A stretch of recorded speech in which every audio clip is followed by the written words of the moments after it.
a Gaelic blessing, and I've only got one special request here. Please don't call it a garlic dressing and expect anybody to smile.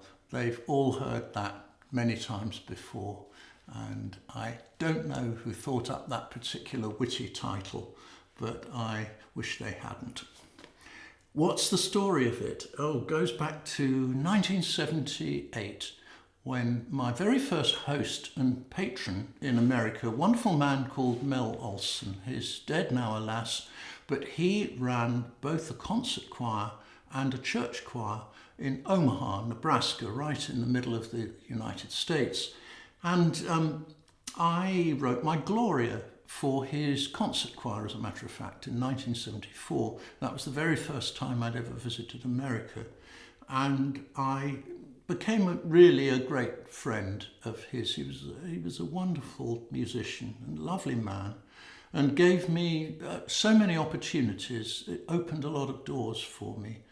And I got a phone call one day from Transatlantic, which was quite an event in those days, from a member of his choir. I think it was his church choir. And they said, "John, Mel is leaving us. He is moving to a new post in Sacramento, in California. We would love to give him a gift for his final Sunday here at church. And would you just do a little blessing?" And I thought, well, yes, that's a nice idea. And my thoughts turned to a text that was then believed to be an ancient Gaelic text. Well, it goes like this: "Deep peace of the running wave to you, deep peace of the flowing air to you, deep peace of the quiet earth to you." It's wonderfully poetic, and the legend went that it had been discovered written on a stone by an American visiting minister who transcribed it and then got it translated into English, and there it is. So it's supposedly very ancient. Well, sorry, that's not true. In fact, it's a fake. I'm so sorry to tell you this, but it was actually written by a rather minor literary figure of the late 19th century called William Sharp.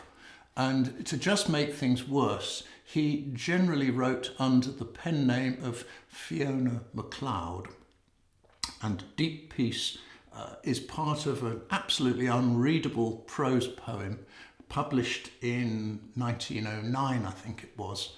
But somehow these words just got plucked out of it. I don't know that anyone ever set them to music before I did, but I discovered them as the final prayer in a service in a university chapel in America, and I thought, well, it is a rather lovely text, come on. And so I did a simple setting of it, rather sort of round the campfire guitar-y feeling, you know?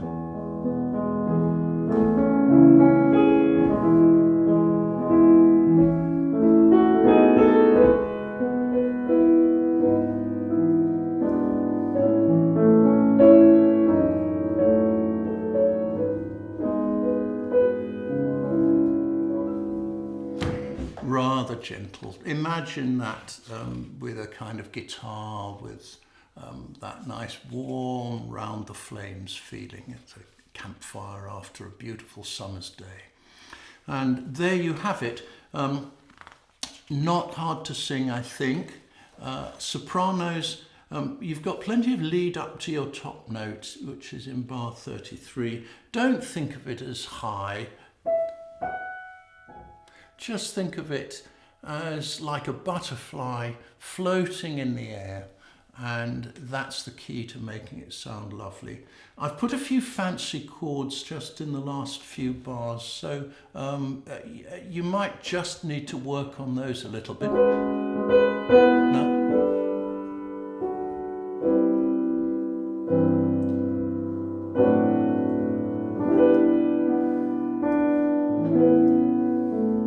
And we come home again.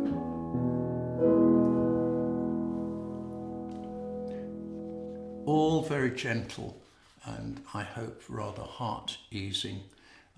I never thought that the garlic dressing would get more than just that one performance on Mel Olson's final Sunday, but that has turned out not to be the case, and I hope you enjoy singing it at your summer school.